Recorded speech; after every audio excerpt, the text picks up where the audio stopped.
Om Shanti. Good morning आप सभी को। सभी बाबा के सिरताज फरिश्तों को आइए सुनते हैं बाबा की मुरली का सार। मीठे बच्चे, मोती चुगने वाले तुम हंस हो, हंस। तुम्हारी हंस मंडली। मीठे बच्चे, तुम मोती चुगने वाले हंस हो। तुम्हारी है हंस मंडली। तुम लकी सितारे हो, क्योंकि स्वयं ज्ञान सूर्य बाप तुम्हें सन्मुख पढ़ा रहे हैं। बहुत ही सौभाग्य की बात है कि हमें आखिर पढ़ा कौन रहा है, हमारा कौन है और हम किसके हैं।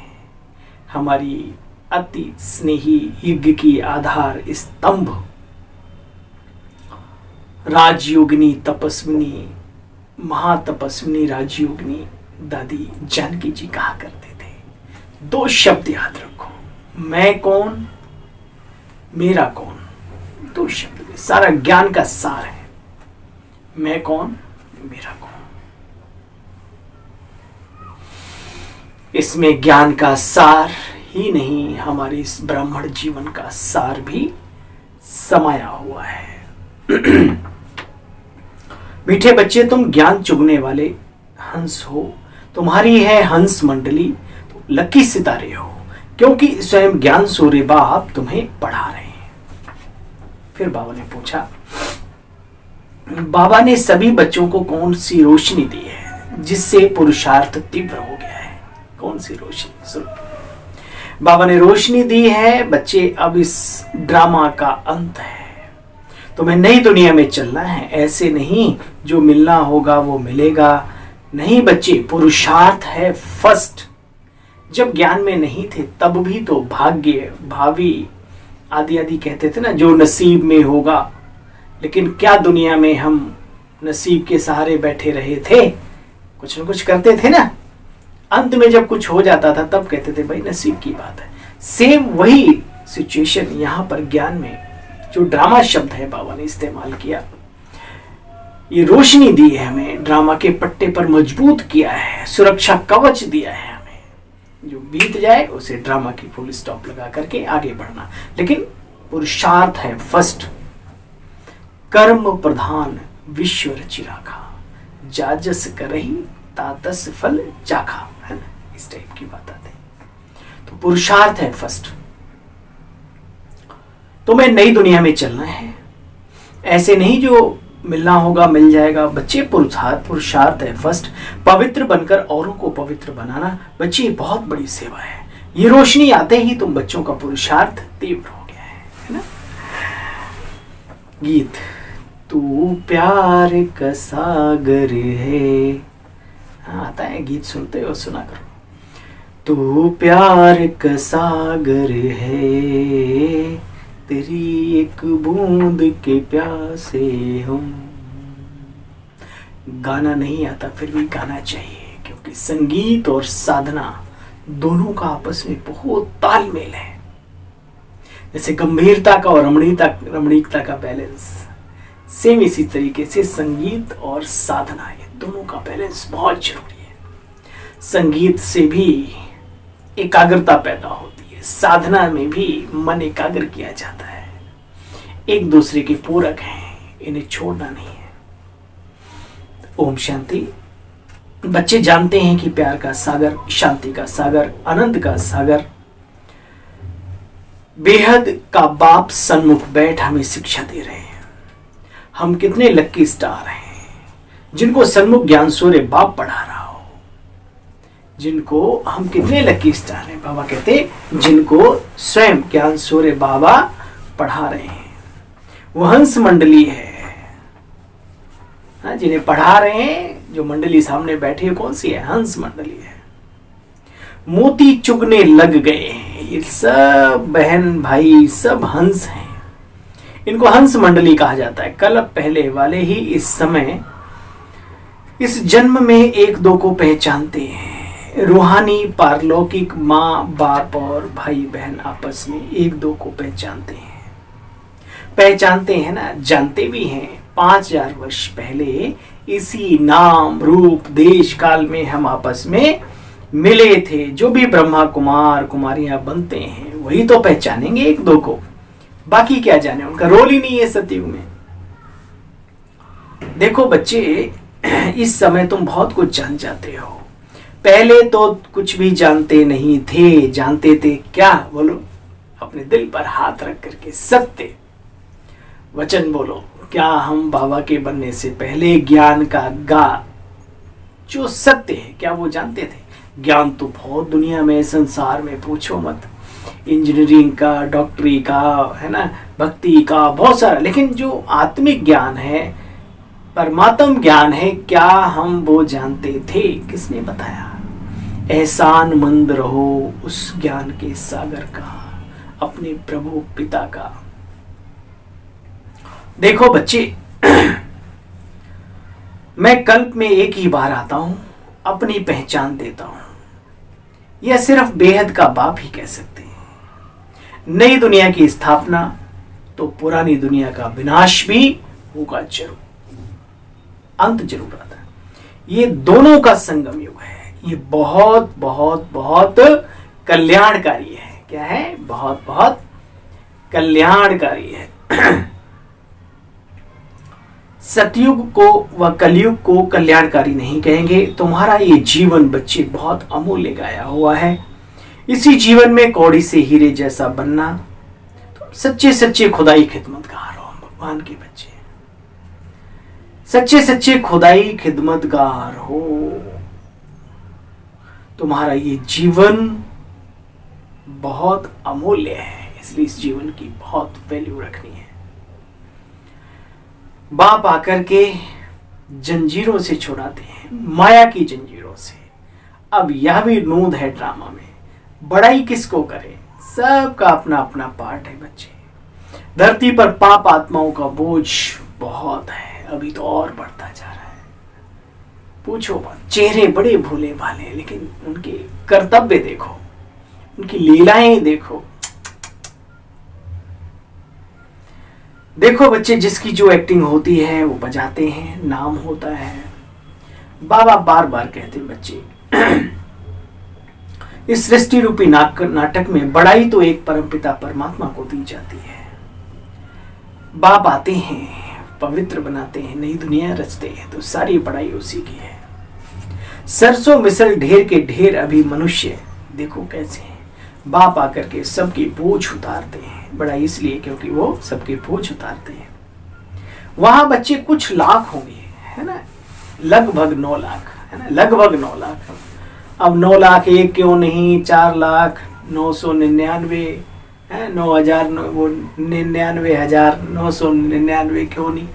इन सब बातों में जाने की बजाय काश अपने मन को साधो, प्रभु प्यार सब पर लुटाओ, इस अपने जीवन को इतना महान बनाओ जितना बाबा चाहता है, तो कुछ बात बनी। बाबा कहते हैं, देखो बच्चे, वहां तो कुछ लाख ही होते हैं, तो क्या 1/4% भी नहीं हुआ? तो इस ड्रामा को अच्छी रीति समझो बच्चे। परमात्मा को कहा जाता है सर्वशक्तिमान। बाबा कहते हैं, मैं भी ड्रामा में बंधा हुआ हूं। कैसे, कब तक बंधा हुआ हूं? सुनो, यदा यदा ही धर्मस्य ग्लानिर्न भवति भारत, तब तक बंधा हुआ, उसके बाद नहीं बंधा। अब वही धर्म की ग्लानि का समय है, बरोबर भारत में विशेष। अब तुम फिर नई दुनिया के लिए बच्चे पुरुषार्थ करो। ऐसे नहीं जो मिलना होगा वो मिलेगा, नहीं। पुरुषार्थ है फर्स्ट, और सारी ताकत है पवित्रता में। पवित्रता की बच्चे बलिहारी हैं, देवताएं पवित्र हैं। अब तब तो जाकर के अपवित्र मनुष्य उन्हों के आगे माथा झुकाते हैं। कल एक बहुत ही सुंदर बाबा के बच्चे से बातचीत चल रही थी, कह रहे हमें सबसे बढ़िया लगा यहाँ जो प्योरिटी है, खान पान की, रहन सहन की, ब्रह्मचर्य की, आचरण, सब वो सबसे ज्यादा हमारे दिल में घर कर गई। तो बाबा का तो कार्य ही ऐसा है ना। तो बाबा कहते बलिहारी है पवित्रता की, देवताएं पवित्र हैं, तब अपवित्र मनुष्यों को उनके आगे जाकर माथा झुकाते हैं ना। तब अपवित्र मनुष्य उन्हों के आगे जाकर के माथा झुकाते हैं। Purity first. तो हमारे आपके जैसे देवता, लेकिन जाकर के माथा झुकाते हैं। सन्यासियों को भी माथा टेकते हैं। मरने के बाद उन्हों का यादगार मनाया जाता है। क्यों? क्योंकि वे अपने जीवन में ब्रह्मचारी रहे, पवित्र रहे, सच्चरित्र रहे। कोई जिस्मानी काम भी बहुत करते हैं, हॉस्पिटल आदि खोलते हैं, कॉलेज बनाते हैं, तो बच्चे उनका भी नाम निकलता है, सेवा करते हैं समाज की। सबसे बड़ा नाम उनका निकलता है जो सबसे पवित्र बनते हैं और दूसरों को भी बनाते हैं, सभी के मददगार बनते हैं। पवित्र आत्माओं को पवित्र बनाने में जो मदद करे वो सबसे महान है। खुद भी बने और औरों को भी बनाए, वो तो महान से भी महान है ना। देखो बच्चे, तुम पवित्र बनते हो उस एवर प्योर के साथ योग लगाने से। शिव बाबा जो पवित्रता का सागर है, जितना जितना योग लगाते जाएंगे उतना पवित्र स्वतः ही बनते जाएंगे। फिर अंतमति सुगति हो जाएगी, बाप के पास चले जाएंगे। वो लोग यात्रा पर जाते हैं तो ऐसे नहीं समझते कि हमें कोई भगवान के पास जाना है, नहीं बच्चे, फिर भी पवित्र रहते हैं। यहाँ तो बाप सभी को पवित्र बनाते। ड्रामा को भी समझना कितना सहज है बच्चे, परंतु पॉइंट समझाते रहते हैं। फिर कहते हैं अच्छा बच्चे, बाबा और वर्षे को याद करो। भाई सारी बातों का योग है। मरने के समय भगवान की याद दिलाते ना, राम राम कहो जी, या जो जिस धर्म का होता है। यहां तुम कहते हो परमपिता परमात्मा, वो लोग कहते हैं गॉड फादर। हम पहले परमपिता फिर पर कहते हैं परमात्मा। क्यों? क्योंकि वो सबका फादर है। अगर सभी फादर हों तो वो गॉड फादर कहने की जरूरत नहीं, कोई कह न सके कि सारे भगवान पिता ही पिता है। इन बातों को तुम अच्छी तरह से जानते हो। बाप ने तुम बच्चों को सहज करके समझाया। जानते कैसे हम? क्योंकि हमें जनाया किसने? हमारे शिव बाबा ने, प्रजापिता ब्रह्मा द्वारा। मनुष्य जब दुखी होते तो भगवान को याद करते हैं। मनुष्य है देह अभिमानी और याद करती है आत्मा। अगर परमात्मा सर्वव्यापी है तो फिर आत्मा देही क्यों याद करे? अगर आत्मा निर्लेप है फिर देही अथवा आत्मा करती क्या है? आत्मा के ऊपर कोई कर्मों का लेप छेप ही नहीं लिखता, तो आत्मा का रोल क्या है फिर? बाबा प्रश्न पूछ रहे हैं उन लोगों से जिनके मन में इस टाइप की बातें घर कर गई हैं कि परमात्मा सर्वव्यापी है, जिधर देखता हूँ तो तुझी तो या हमारी आत्मा पर कोई लेप छेप नहीं पड़ता, आदि आदि। भक्ति मार्ग में आत्मा ही परमात्मा को याद करती है ना। भक्ति मार्ग में भी आत्मा ही तो शिव बाबा परमात्मा को या जिस अपने इष्ट को याद करती है ना। क्योंकि बहुत दुखी हैं, जितना सुख मिलता है बच्चे उतना याद करना पड़ता है। जितना याद में सुख है, जितना सुख मिलता है उतना याद करो। ये पढ़ाई है, एम ऑब्जेक्ट भी यहाँ पर क्लियर है बच्चे। इसमें कोई अंधश्रद्धा की बात नहीं। तुम सभी धर्म वालों को जानते हो, इस समय मौजूद सभी हैं। अब फिर भी देवता धर्म की हिस्ट्री रिपीट होनी है बच्चे, ये कोई नई बात नहीं। History must repeat. इतिहास अपने को दोहराता है, यानी कौन रोक सका है सूर्य को उदय होने से? साइकिल में है, चक्र में है, उसका उदय होना। सेम इसी तरीके से सतयुग बीता, त्रेता बीता, द्वापर और कलयुग भी चला गया। अब सतयुग तो आने वाला है, उसे कोई रोक नहीं सकता, दुनिया की ताकत। बाबा कहते बच्चे देखो, यहां कोई अंधश्रद्धा की बात नहीं, ये कोई नई बात नहीं। हिस्ट्री अपने आप को दोहराती है। आधा कल्प से हमारा दुश्मन कौन जानते हो? ये रावण।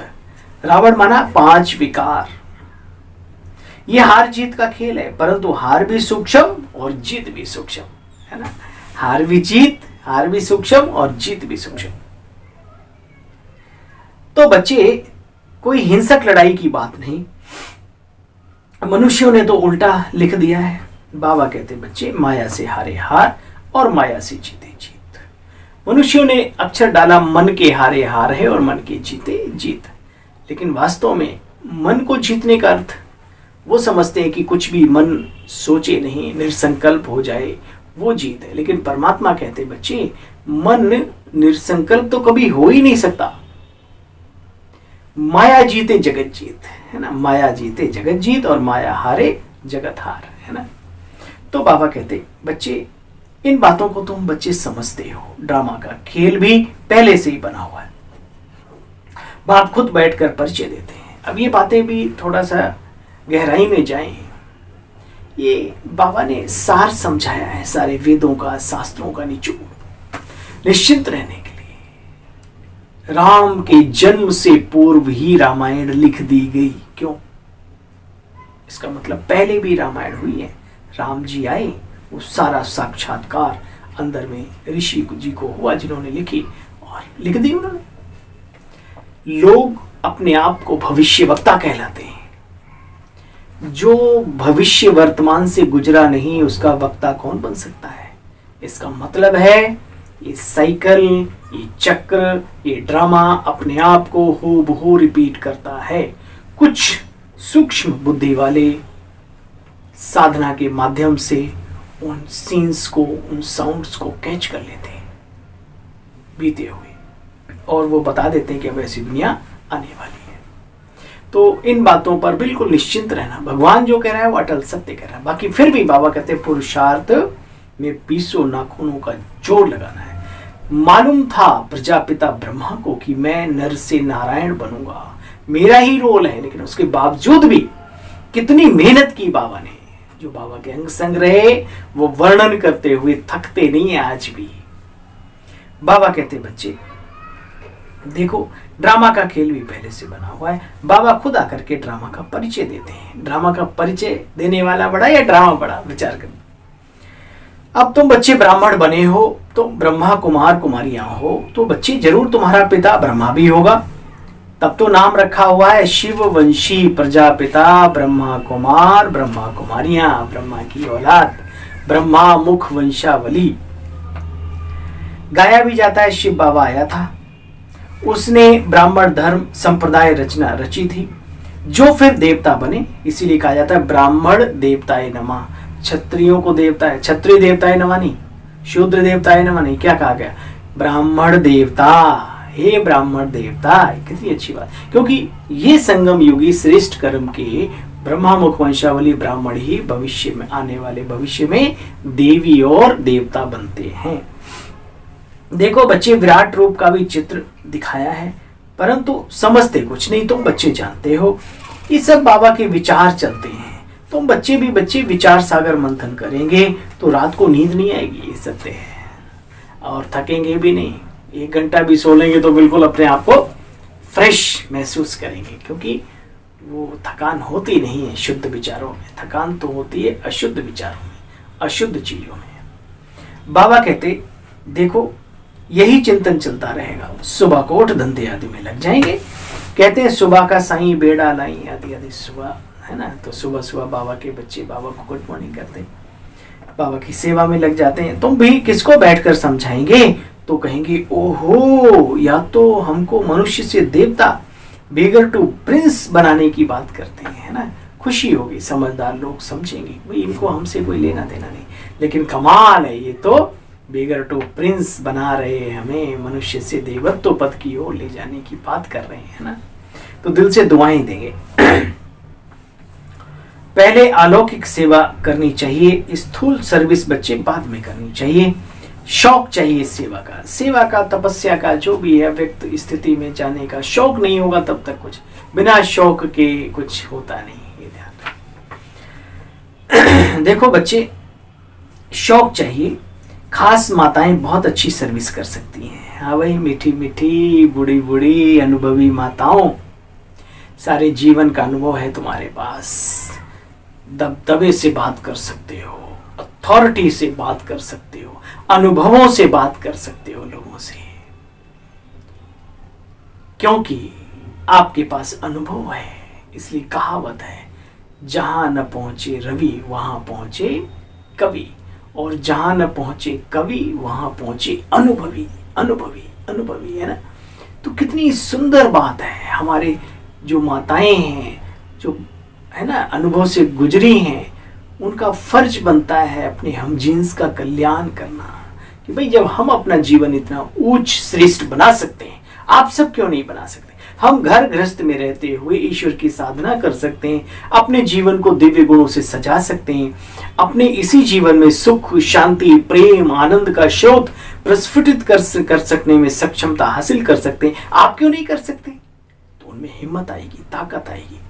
नहीं तो बीके का नाम सुन के लोग भागते हैं, अरे अरे तो घर छुड़ा देंगे और ये करा देंगे वो करा देंगे। इसलिए बाबा ने बहुत बढ़िया कहा। बाबा ने कहा देखो बच्चे,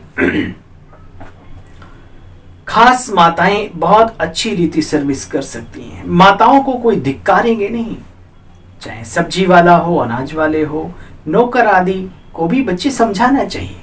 मतलब ज्ञान सभी को दो, इसमें मतभेद नहीं करो। गोरी चमड़ी वाले को समझाओ, पैसे वाले को नहीं, क्या मतलब है? आत्मा का ज्ञान सिखा रहे हो और खुद की बुद्धि कहाँ जा रही है?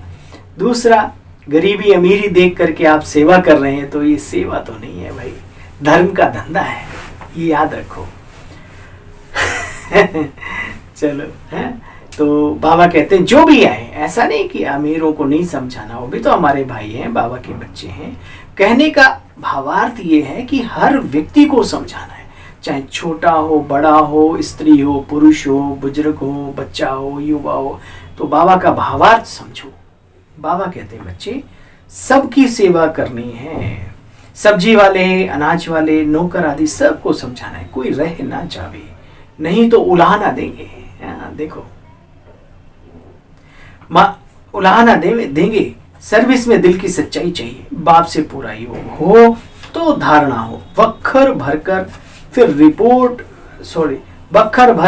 पोर्ट पर स्टीमर डिलीवरी करने जाएं, उनको घर में सुख नहीं आएगा, भागता रहेगा। बाबा ने बखर माना माल ताजा इधर से लिया और फिर आगे सप्लाई किया पोर्ट पे, मतलब जहाज जहाँ है ना वो इकट्ठे होते हैं तो आगे अपना सप्लाई करके, क्योंकि जिसको चस्का पड़ जाता है बिजनेस करने का वो रह नहीं सकता। ऐसे ये भी है, ज्ञान का बखर जिसको भर लेता है जो बाबा से, मनन चिंतन के आधार से बाबा से, तो फिर वो आगे दिए बिना रह नहीं सकता, भागता ही रहेगा। बाबा कहते बच्चे, ये मीठे बच्चे, ये चित्र भी तुम्हारे बहुत मदद करते हैं। कितना साफ साफ लिखा हुआ है, शिव बाबा ब्रह्मा द्वारा विष्णुपुरी की स्थापना करा रहे हैं। ये है रुद्र ज्ञान यज्ञ, ये है रुद्र माना निराकार शिव का यज्ञ, ना कि श्री कृष्ण का ज्ञान यज्ञ नहीं बच्चे। इस रुद्र ज्ञान यज्ञ से विनाश ज्वाला प्रज्वलित हुई। श्री कृष्ण तो यज्ञ रचते नहीं, वह 84 जन्म लेंगे तो नाम रूप उनका बदल जाएगा और कोई रूप में श्री कृष्ण हो न सके। वो कृष्ण का रूप फिर अगले जन्म में थोड़ी ना वही रूप, हम लोग जो इस रूप में, क्या हर जन्म में थोड़ी ना यही रूप और रंगत मिलेगी? नहीं, सोच भी बदल जाएगी और ये दैहिक संसार भी बदल जाएगा। श्री कृष्ण का पाठ तो अब उसी रूप में आवे तब रिपीट हो, सत्ययुग आए तो फिर से वही श्री कृष्ण, और इतने सुंदर सुशील है ना। अच्छा, मीठे मीठे स्किले बच्चों प्रति माता पिता बाप दादा का याद प्यार और गुड मॉर्निंग। रूहानी बाप की रूहानी बच्चों को नमस्ते बोलो। हम सब रूहानी बच्चों की रूहानी मीठे बाप दादा आपको भी नमस्ते नमस्ते नमस्ते, गुड मॉर्निंग मीठे बाबू। और बाबा की सभी संतानों भाई आपको भी गुड मॉर्निंग नमस्ते। आगे देखेंगे बाबा क्या कहते हैं सार के रूप में। सच्चे खुदाई खिदमतगार अथवा ईश्वरीय सेल्वेशन आर्मी बन सबको माया से लिबरेट करना है। इस जीवन में कौड़ी से हीरे जैसा बनना भी है और दूसरों को बनाना भी है। हीरे वालों को कौड़ी तुल्य ले आने के निमित्त ना बनो। बाबा कहते हैं माया से लिबरेट करना है, इस जीवन में कौड़ी से हीरे जैसा बनना भी है और दूसरों को बनाना भी। नहीं बना सकते लेकिन खुद को तो बनाना ही, खुद तो जरूर बनो, है ना। जैसे बाबा विचार सागर मंथन करते, ऐसे ज्ञान का विचार सागर मंथन करना है बच्चे। कल्याणकारी बन अलौकिक सेवा में तत्पर रहना है। दिल की सच्चाई से सेवा करनी है। जो भी कार्य करो दिल की सच्चाई से करो, दिखावे से नहीं। दिखावे की दुनिया थोड़ी देर चलती है, ज्यादा नहीं, थकान पैदा करती है, निराशा लाती है, कभी खुशी कभी गम लाती है। इसलिए दिल से करो सेवा, जो भी कार्य करो, स्थूल सूक्ष्म मनसा जो भी है, दिल की सच्चाई से सेवा करनी है। अच्छा, वरदाता का वरदान हम सब वरदानी मूर्त फरिश्तों के लिए। छोटी छोटी अवज्ञाओं के बोझ को समाप्त कर सदा समर्थ रहने वाले श्रेष्ठ चरित्रवान भव। माइनर प्रॉब्लम होती है, वो माइनर लगती हैं लेकिन बहुत बड़ा रूप धारण कर लेती हैं, है ना। एक बहुत ही सुंदर, हमने कोई, आप सबने भी पढ़ा होगा, अनुभवी हैं आप सब। कहते हैं एक साइकिल की रेस में टीम हार जाती थी पहले जीत रही थी, फिर वो हारने लगी। तो उनका जो कोच था उन्हें सिखाया करता था, उन्हें क्या कारण क्या है। तो उसने कहा भाई मैं जरा देखता हूँ। तो वो जहाँ वो रहते थे, सही रेसलर साइकिल कर चलाने वाले, बुक में लिखा हुआ मैंने बताया। तो उनके छोटे छोटी चीज़ों को उसने ठीक किया। जो गद्दे टाइट थे उनको सॉफ्ट बनाया, कुछ चीज़ें साइकिल में थोड़ा सा कुछ अच्छी बनाई, उनको ठीक ठाक करके, और रेस जीत गए। तो छोटी छोटी चीज़ों को परिवर्तन करने से बहुत बड़ी विजय भी हासिल होती है, और मेरा कहने का मतलब बहुत बड़ी हार के भी निमित्त बनते हैं। बात छोटी होती लेकिन कहाँ से कहाँ। तो बाबा आज हमें वरदान के रूप में वही बता रहे हैं कि छोटी छोटी अवज्ञाओं के बोझ को समाप्त कर सदा समर्थ रहने वाले श्रेष्ठ चरित्रवान भव। बाबा कहते हैं जैसे अमृत वेले उठने की आज्ञा है तो उठकर बैठ तो जाते हो, नहीं बैठो, थके हो तो भाई आप सो जाओ, 10 मिनट बाद जब फ्रेश उठ के तब आप योग कर लो, है ना। कोई कसम खा के नहीं देके गया कि आपको रात के 2 बजे ही उठना है। अरे आप 2:15 बजे उठ जाओ, आप 3:30 बजे जगो, और कोशिश करो। अगर आपको तपस्या का आपको लगता है कि नहीं नींद तो पूरी हो गई फिर भी आलस आ रहा है, तो ये तो मन का आलस है, तो उसके ऊपर विजय प्राप्त करो। अपना स्नान वगैरह करो, ब्रश करो, अच्छे से कपड़े चेंज करो, अपना एक स्थान तैयार करो। इतना भी नहीं कर सकते, भगवान ने इतना सब कुछ तो दिया है, तो अपना एकांत में थोड़ा अपनी उन्नति के लिए जरूर करो। हाँ, उसमें अगर लेजी बन गए, आलसी बन गए तो फिर दिक्कत है, ये भी मैं बताऊं। तो बाबा कहते बच्चे जैसे अमृत वेले उठने की आज्ञा है तो उठकर बैठ जाते, लेकिन विधि से सिद्धि को प्राप्त नहीं करते। स्वीट साइलेंस के साथ निद्रा की साइलेंस बच्चे मिक्स हो जाती है। दूसरा, बाप की आज्ञा है किसी भी आत्मा को दुख ना दो और ना दुख लो। इसमें दुख देते तो नहीं है बच्चे, लेकिन दुख ले लेते हैं, तो लेना भी नहीं है। हाँ, ये होता, कहना बड़ा आसान है भाई, लेकिन किसी की बातें दिल में रख लेना या किसी का व्यवहार आप उसके लिए अच्छा कर रहे थे लेकिन उल्टा आपको भारी पड़ गया, तो ये बातें आ जाती। बाबा कहते नहीं बच्चे, तुमने जो किया नेकी कर दरिया में डाल और मस्त रहे, है ना। बाबा कहते बच्चे लेकिन हमारे बच्चे दुख देते नहीं लेकिन दुख ले लेते हैं। तीसरा, क्रोध नहीं करते लेकिन रोब में आ जाते हैं। तो इन छोटी छोटी अवज्ञाएं बच्चे मन को भारी करती हैं। अभी समझदार बन, इन्हें समाप्त कर आज्ञाकारी चरित्र का चित्र बनाओ। अब इन्हें समाप्त कर आज्ञाकारी चरित्र का चित्र बनाओ, तब कहेंगे सदा समर्थ चरित्रवान आत्मा। स्लोगन है आज का, सम्मान मांगने की बजाय सबको सम्मान दो तो सम्मान मिलता रहेगा। मांगने से तो भीख भी नहीं मिलती है। अरे भीख छोड़ो, मौत नहीं मिलती है भाई। इसलिए बाबा क्या कह रहे हैं, लायक बनो, लायक। सम्मान मांगने के बजाय सबको सम्मान दो तो सबका सम्मान विद इंटरेस्ट मिलता रहेगा। ठीक है, अच्छा भाई, ओम शांति। ये थी 4 जनवरी 2023 की साकार मूल्य के महावाक्य। ओम शांति। शुक्रिया बाबा, शुक्रिया बाबा के सिरताज फरिश्तों।